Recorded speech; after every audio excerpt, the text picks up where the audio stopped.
Escrito por Donna Haraway. Manifiesto Cyborg. Cyborgs, un mito de identidad política. Quisiera concluir con un mito sobre la identidad y las fronteras que podrían informar las imaginaciones políticas de finales de este siglo. Vaya mi agradecimiento en esta historia para escritores como Johanna Rush, Samuel R. Delany, John Barley, James Tiptree Jr., Octavia Butler, Monique Wittig y Vonda Messenger, nuestros técnicos del cyborg, narradores que exploran lo que significa estar encarnado en mundos de alta tecnología. Mi reconocimiento hacia la antropóloga Mary Douglas, 1966 a 1970, que explorando conceptos de fronteras corporales y orden social, nos prestó una ayuda valiosa en la toma de conciencia del papel fundamental que juega la imaginería corporal para la visión del mundo y, por lo tanto, para el lenguaje político. A las feministas francesas como Luce Irigaray y Monique Wittig, por todas sus diferencias y su saber escribir el cuerpo, como trenzar el erotismo, la cosmología y la política a través de la imaginería de la encarnación y, especialmente en Wittig, a través de la ingeniería de la fragmentación y de la reconstrucción de los cuerpos. Feministas radicales norteamericanas como Susan Griffin, Audre Lorde y Adrienne Rich han influenciado profundamente nuestros imaginarios políticos y quizás restringido demasiado lo que permitimos como cuerpo amigable y como lenguaje político. Insisten en lo orgánico como opuesto a lo tecnológico, pero sus sistemas simbólicos y las posiciones relacionadas del ecofeminismo y del paganismo feminista, llenas de organicismos, pueden solamente ser comprendidas en términos sandovalinos como ideologías opositivas que cuadran a finales de este siglo y que trastornarían a cualquiera que no se sienta preocupado por las máquinas y por la conciencia del capitalismo tardío. En este sentido, forman parte del mundo de los cyborgs, pero existen asimismo grandes riquezas para las feministas que abracen explícitamente las posibilidades inherentes a la ruptura de las limpias distinciones entre el organismo y la máquina, y las distinciones similares que estructuran el yo occidental. Es esta simultaneidad de las rupturas lo que agrieta las matrices de dominación y abre posibilidades geométricas. ¿Qué podría aprenderse de la polución personal y de la tecnología política? Mirando brevemente los dos grupos de textos que se superponen en busca de su introspección en la construcción de un mito cyborg supuestamente útil. Construcciones de yoes coloreados y monstruosos en la ciencia ficción feminista. Anteriormente sugerí que las mujeres de color deberían ser comprendidas como identidades cyborg, una poderosa subjetividad sintetizada de las funciones de identidades exteriores y en las complejas estratificaciones político-históricas de la biomitografía. Sami, Lord, 1982. King, 1987. Existen materiales y redes culturales que constituyen este potencial. Y Audre Lorde, 1984, captura el tono en el título de un Sister Outsider, hermana extranjera. En mi mito político, Sister Outsider es la mujer extranjera a la que los trabajadores norteamericanos, las mujeres y los feminizados supuestamente deben mirar como al enemigo que les impide ser solidarios, que amenazan su seguridad. Dentro de las fronteras de los Estados Unidos, la Sister Outsider que trabaja en la misma fábrica es una fuente de división, de competición y de explotación entre las razas y las identidades étnicas de mujeres manipuladas. Las mujeres de color son la fuerza de trabajo preferida de las industrias relacionadas con la ciencia. Las mujeres reales para las que el mercado mundial sexual y las políticas de reproducción hacen de caleidoscopio en la vida diaria. Las jóvenes coreanas empleadas en la industria del sexo y en las de electrónica son buscadas en las escuelas secundarias y educadas para el circuito integrado. Saber leer, especialmente el inglés, distingue a esta fuerza de trabajo barata tan atractiva para las multinacionales. Contrariamente a los estereotipos orientales de lo primitivo oral, saber leer y escribir es una marca especial de las mujeres de color, adquirida por las mujeres negras norteamericanas y también por los hombres, arriesgando sus vidas para aprender y para enseñar. Escribir tiene un significado especial para todos los grupos colonizados.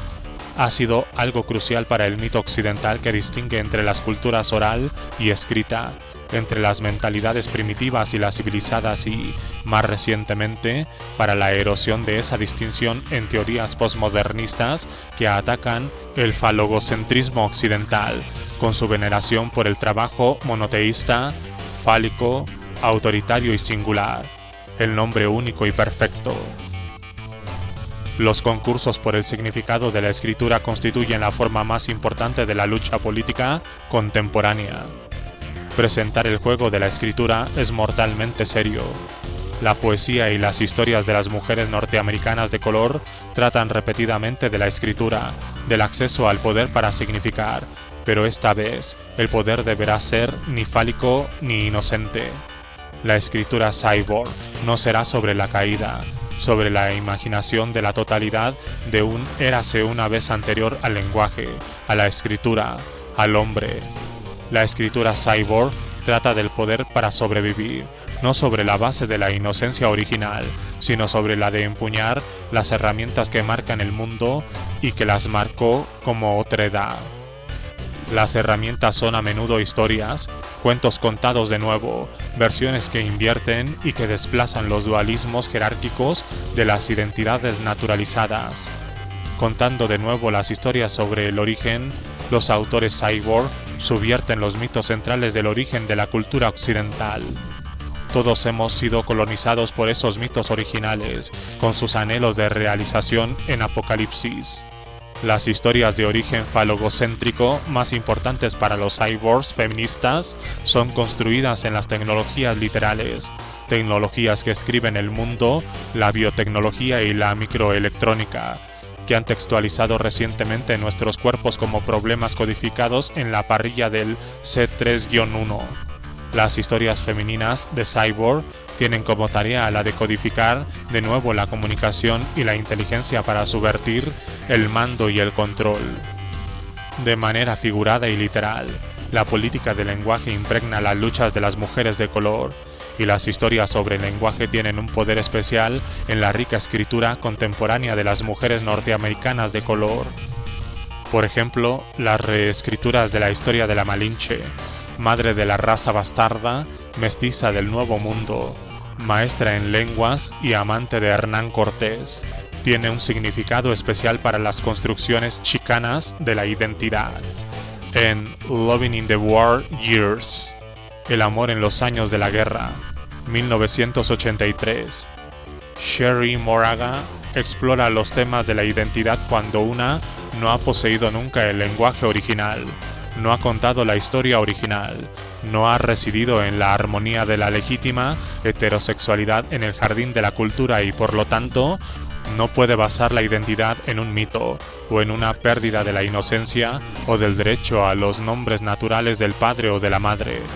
La escritura de Moraga, su soberbia literaria, es presentada en su poesía como una violación similar a la maestría que la Malinche tiene de la lengua del conquistador. Una violación, una producción ilegítima que permite la supervivencia. El lenguaje de Moraga no es total, está conscientemente empalmado, es una quimera de inglés y de español, ambas lenguas de conquistadores. Pero es este monstruo quimérico que no reclama una lengua original anterior a la violación, el que construye las eróticas, competentes y poderosas identidades de las mujeres de color.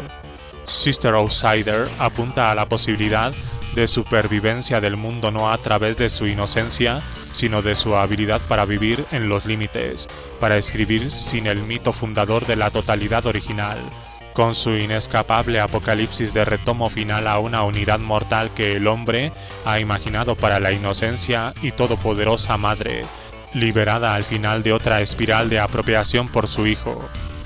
La escritura marca el cuerpo de Moraga, lo afirma como el cuerpo de una mujer de color contra la posibilidad de pasar a la categoría no señalada del padre anglosajón o al mito oriental del analfabetismo original de una madre que nunca existió. Malinche fue madre, no Eva antes de comer la fruta prohibida. La escritura afirma a Sister Outsider, no a la mujer anterior a la caída dentro de la escritura que necesita la familia falogocéntrica del hombre. La escritura es, sobre todo, la tecnología de los cyborgs, superficies grabadas al aguafuerte en estos años finales del siglo XX. La política de los cyborgs es la lucha por el lenguaje y contra la comunicación perfecta, contra el código que traduce a la perfección todos los significados, el dogma central del falogocentrismo. Se debe a eso el que la política de los cyborgs insista en el ruido y sea partidaria de la polución, regodeándose en las funciones ilegítimas de animal con máquina. Son estos acoplamientos de los que hace al hombre y a la mujer tan problemáticos, subvirtiendo la estructura del deseo, la fuerza imaginada para generar el lenguaje y el género, alterando la estructura y los modos de reproducción de la identidad occidental, de la naturaleza y de la cultura, del espejo y del ojo, del esclavo y del amo, del cuerpo y de la mente. Nosotras no escogimos ser cyborgs, pero escogemos las bases de una política liberal y una epistemología que imagina las reproducciones de los individuos ante las amplias multiplicaciones de los textos. Desde la perspectiva de los cyborgs, libres de la necesidad de basar las políticas en nuestra posición privilegiada de la opresión que incorpora todas las otras dominaciones, la inocencia de lo meramente violado, cuyo fundamento está cerca de la naturaleza, podemos ver poderosas posibilidades. Los feminismos y los marxismos han encallado en los imperativos epistemológicos occidentales para construir un sujeto revolucionario desde la perspectiva de una jerarquía de opresión o de una posición latente de superioridad moral, de inocencia y de un mayor acercamiento a la naturaleza.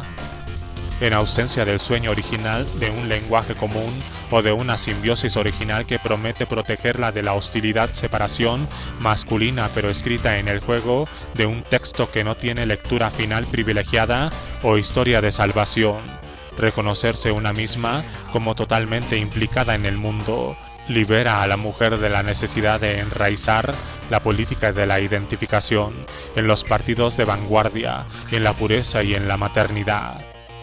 Despojada de identidad, la raza bastarda enseña el poder de los márgenes y la importancia de una madre como la Malinche. Las mujeres de color la han transformado y, de ser la madre diabólica del miedo masculinista, ha pasado a ser la madre letrada original que enseña a sobrevivir. No se trata solamente de deconstrucción literaria, sino de transformación liminal.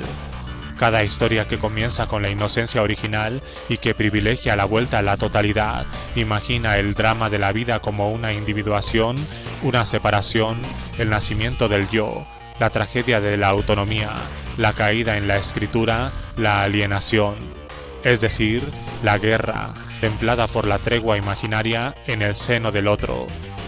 Estos argumentos se rigen por una política reproductora, renacimiento sin perfección, perfección, abstracción. En este argumento las mujeres son imaginadas ya mejor o peor, pero todas están de acuerdo en que tienen menos percepción del yo, en que su individuación es más débil, en que tienen más fusión con lo oral, con la madre, menos en litigio, en la autonomía masculina. Pero existe otra ruta que no pasa por la mujer, por lo primitivo, por cero, por el estadio especular ni por su imaginario, sino por las mujeres y otros cyborgs ilegítimos del tiempo presente, no nacidos de mujer, que rechazan los recursos ideológicos de la victimización para gozar de una vida real. Estos cyborgs son las gentes que se niegan a desaparecer, haciendo caso omiso de todas las veces que un comentarista occidental informe de la triste muerte de otro grupo orgánico y primitivo utilizando la tecnología occidental, la escritura. Estos cyborgs de carne y hueso, por ejemplo, las trabajadoras del poblado del sudeste asiático en las fábricas de electrónica japonesas o norteamericanas descritas por Ai Hwang, están reescribiendo activamente los textos de sus cuerpos y de sus sociedades. La supervivencia está en juego en este duelo de escrituras. Resumiendo, ciertos dualismos han persistido en las tradiciones occidentales. Han sido todas sistemáticas para las lógicas y las prácticas de dominación de las mujeres, de las gentes de color, de la naturaleza, de los trabajadores, de los animales. En unas palabras, la dominación de todos los que fueron constituidos como otros, cuya tarea es hacer de espejo del yo. Los más importantes de estos turbadores dualismos son yo-otro, mente-cuerpo, cultura-naturaleza, hombre-mujer, civilizado-primitivo, realidad-apariencia, todo-parte, agente-recurso, constructor-construido, activo-pasivo, bien-mal, verdad-ilusión, total-parcial, Dios-hombre. El yo es ángel que no puede ser dominado, que sabe que, mediante el servicio del otro, es el otro quien controla el futuro, cosa que sabe a través de la experiencia de la dominación, que proporciona la autonomía del yo. Ser uno es ser autónomo, ser poderoso, ser Dios. Pero ser uno es ser una ilusión y, por lo tanto, verse envuelto en una dialéctica de apocalipsis con el otro. Más aún, ser otro es ser múltiple, sin límites claros, deshilachado, insubstancial. Uno es muy poco, pero dos son demasiados. La cultura de la alta tecnología desafía esos dualismos de manera curiosa. No está claro quién nace y quién es hecho en la relación entre el humano y la máquina. No está claro qué es la mente y qué el cuerpo en máquinas que se adentran en prácticas codificadas. En tanto que nos conocemos a nosotras mismas en el discurso formal, por ejemplo la biología, y en la vida diaria, por ejemplo la economía casera en el circuito integrado, encontramos que somos cyborgs, híbridos, mosaicos, quimeras. Los organismos biológicos se han convertido en sistemas bióticos, en máquinas de comunicación como las otras. No existe separación ontológica, fundamental en nuestro conocimiento formal de máquina y organismo, de lo técnico y de lo orgánico. La copia exacta de Rachel en el filme Blade Runner de Ridley Scott es la imagen de un miedo, de un amor, de una confusión ante la cultura del cyborg. Una consecuencia es que nuestro sentido de conexión con nuestras herramientas se hayan realzado.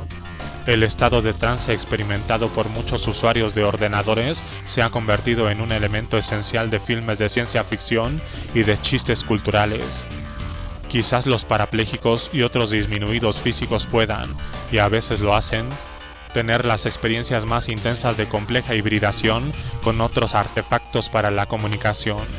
La obra prefeminista The Ship Who Sank, El barco que se hundió, 1969, de Ian McCaffrey, exploraba la conciencia de un cyborg híbrido del cerebro de una muchacha y de una complicada maquinaria formada tras el nacimiento de una niña con graves disminuciones físicas. El género, la sexualidad, la encarnación, las capacidades, todo estaba reconstituido en esta historia. ¿Por qué nuestros cuerpos deberían terminarse en la piel o incluir como muchos otros seres encapsulados por esta? A partir del siglo XVII, las máquinas podían ser animadas, recibir almas fantasmales que las hicieran hablar o moverse o ser responsables de sus movimientos ordenados y de sus capacidades mentales. O los organismos podían ser mecanizados, reducidos al cuerpo entendido como un recurso de la mente. Estas relaciones entre máquina y organismo son anticuadas y necesarias. Para nosotras, en la imaginación y en otras prácticas, las máquinas pueden ser artefactos protésicos, componentes íntimos, partes amigables de nosotras mismas. No necesitamos un holismo orgánico que nos dé una totalidad impermeable, la mujer total y sus variantes feministas, mutantes. Concluiré este punto mediante una lectura parcial de la lógica de los monstruos cyborg de mi segundo grupo de texto, la ciencia ficción feminista. Los cyborgs que pueblan la ciencia ficción feminista hacen muy problemático los estatutos del hombre o de la mujer, en tanto que humanos, artefactos, miembros de una raza, de una entidad individual, de un cuerpo. Katy King clarifica de qué manera el placer de leer estas ficciones se basa ahora ampliamente en la identificación.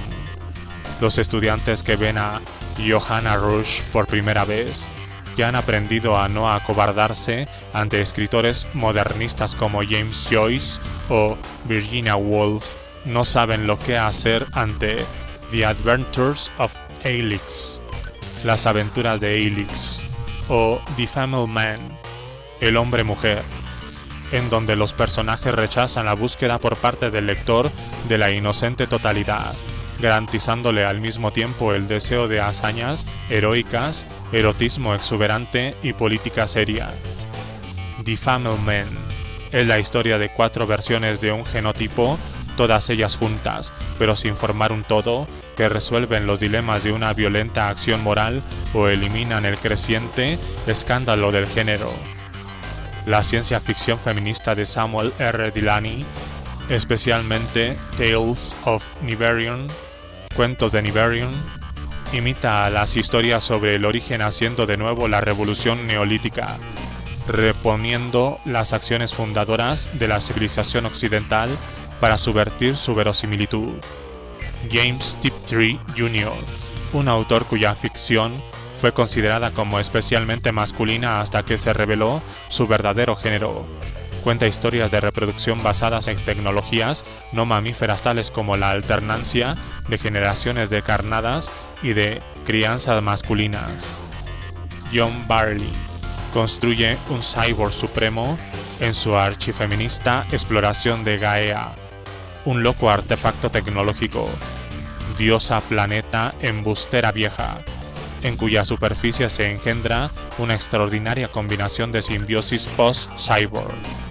Octavia Butler escribe sobre una bruja africana que extrae sus poderes de transformaciones contra las manipulaciones genéticas de su rival. Will Seed, semilla salvaje, de deformaciones temporales que llevan a una mujer negra norteamericana a la esclavitud, en donde sus acciones relacionadas con su antepasado amo blanco determinan la posibilidad de su propio nacimiento. Kindred, parentesco, y de introspecciones ilegítimas en la identidad y en la comunidad de un niño adoptado que es un cruce de especies que llega a conocer a su enemigo como un yo. Survivor, superviviente. En Dawn, Amanecer, 1987, el primer episodio de una serie llamada Xenogénesis, Butler cuenta la historia de Lilith y Yapo, cuyo nombre recuerda el de la primera esposa repudiada de Adán, y cuyo apellido la marca como viuda del hijo de inmigrantes nigerianos a los Estados Unidos. Lilith, una mujer negra y una madre cuyo hijo ha muerto, medita la transformación de la humanidad a través de intercambios genéticos con amantes, rescatadores, destructores ingenieros genéticos, que reforman a los habitantes de la Tierra tras el holocausto nuclear y obligan a los humanos supervivientes a una fusión íntima con ellos.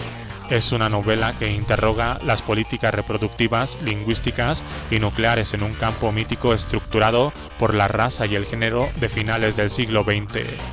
Superluminal, de Vonda McIntyre, porque es especialmente rica en transgresiones limítrofes.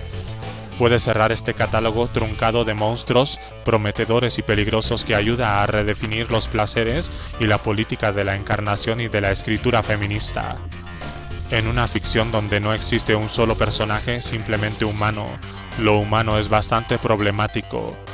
Orea, un buzo genéticamente alterado, puede hablar con ballenas asesinas y sobrevivir en aguas profundas, pero anhela explorar el espacio como piloto y necesita implantes bióticos que ponen en peligro su relación con los buzos y con los cetáceos.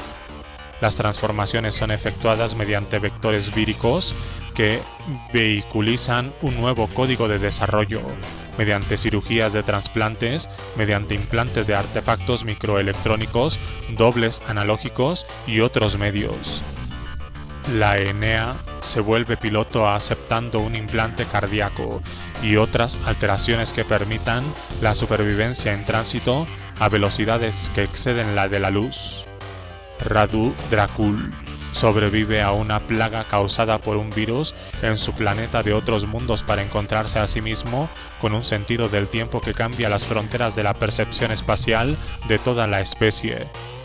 Todos los personajes exploran los límites del lenguaje, el sueño de comunicar, la experiencia y la necesidad de límites, de parcialidad e intimidad incluso en ese mundo de transformación proteica y de conexiones.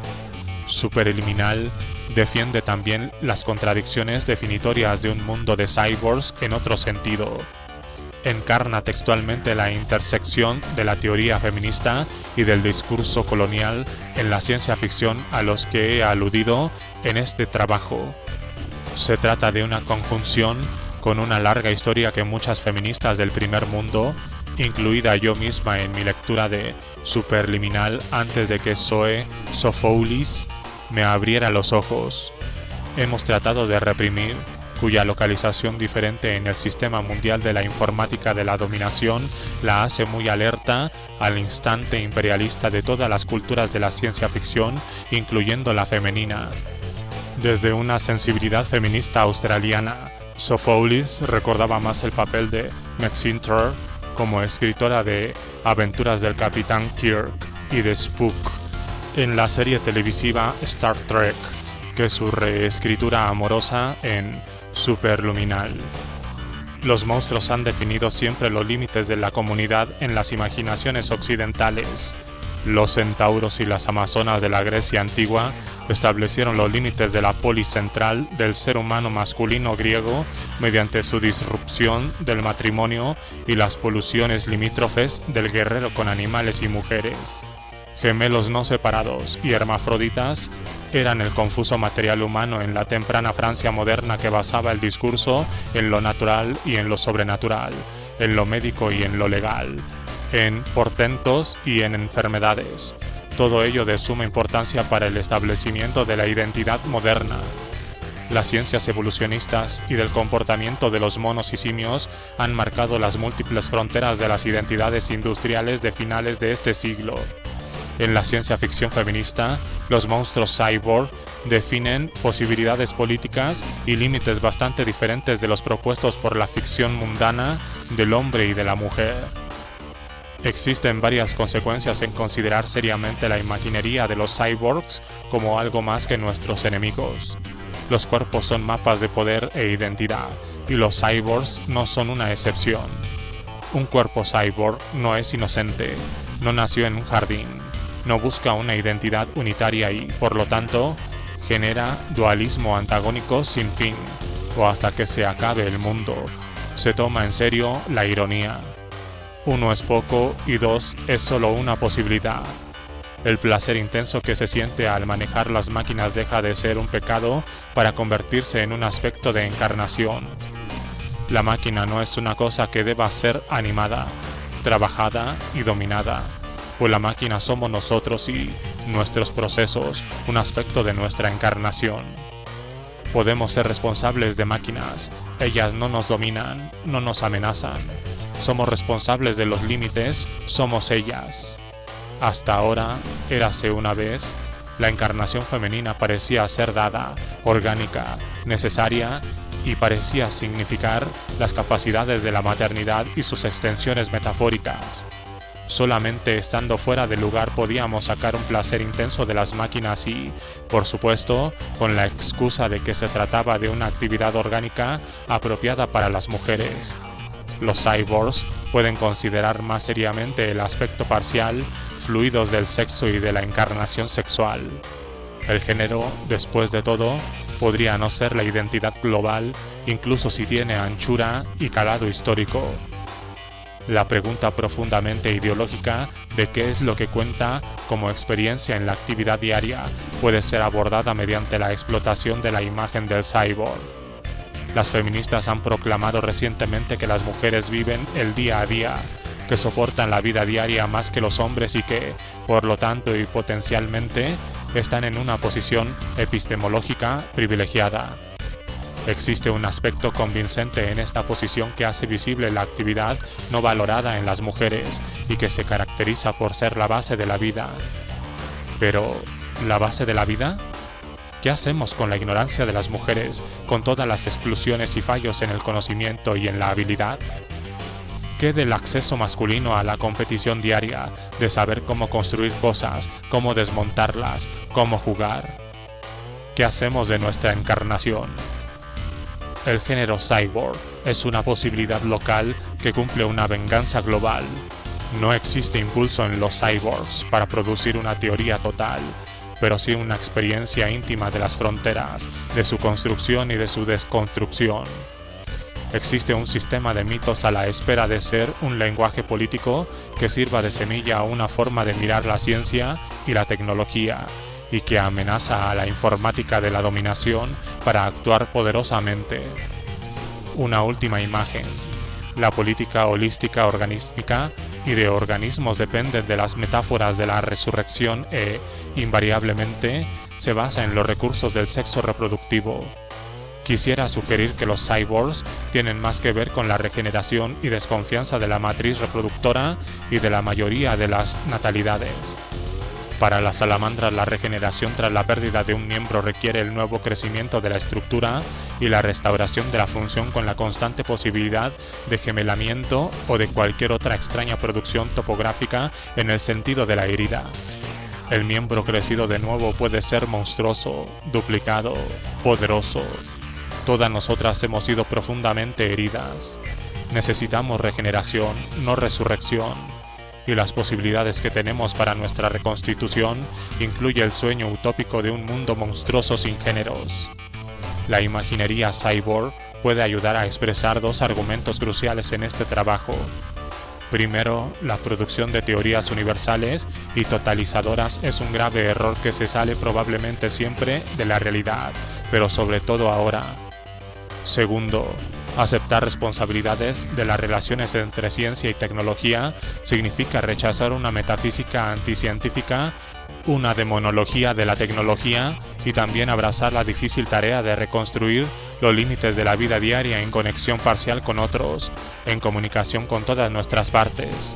No es solo que la ciencia y la tecnología son medios posibles para una gran satisfacción humana, así como una matriz de complejas dominaciones, sino que la ingeniería del cyborg puede sugerir una salida del laberinto de dualismo en el que hemos explicado nuestros cuerpos y nuestras herramientas a nosotras mismas. No se trata del sueño de un lenguaje común, sino de una poderosa e infiel heteroglosia. Es una imaginación de un hablar feminista en lenguas que llenen de miedo a los circuitos de los supersalvadores de la nueva derecha. Significa al mismo tiempo construir y destruir máquinas, identidades, categorías, relaciones, historias del espacio. A pesar de que los dos bailan juntos el baile en espiral, prefiero ser un cyborg que una diosa. Donna Haraway, 1991, University of California, Santa Cruz.